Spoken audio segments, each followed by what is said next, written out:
Happy Pride Month, teammates! Bilang pagkilala sa ating mga teammates na miyembro ng LGBTQI+ community, may handog na run event ang Run Rio, katuwang ang Quezon City Government. May ulat si teammate Bernadette Tinoy. Handa ka na bang rumamba? Dahil ngayong Sabado, aarangkada na ang kauna-unang Quezon City Pride Run 2025.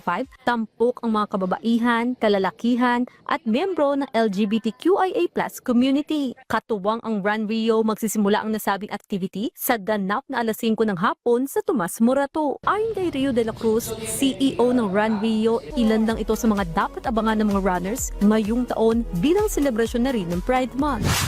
So we partner with Quezon City local government sa sa Tomas Morato yung venue natin. So gabi to, so parang ito yung ating launch ng Pride celebration ng June. So we are very happy with Mayor Joy and yung team niya na Run Rio yung pinartner nila for this activity. And I think nasa almost 3,000 na din kami doon. So maganda no na para yung mag-join doon, ma-invite din natin. Dagdag pa ni Rio na patuloy nilang pinaiigting ang seguridad ng mga kalahok sakaling makaranas sila ng pag-ulan o pagbabago ng klima. Samantala, bukod naman sa QC Pride, inaabangan na rin ngayong June 29 ang pagtakbo naman ng libo-libong runners sa 2025 Run Rio Pride Run sa Mall of Asia Complex sa Pasay City. Last year, very successful siya, no? And marami tayong nakuha ng mga good things na i-retain natin.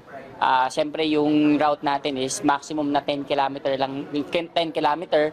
So mas easier for us to secure since yung route is close naman siya. But of course, hindi tayo magkakampante.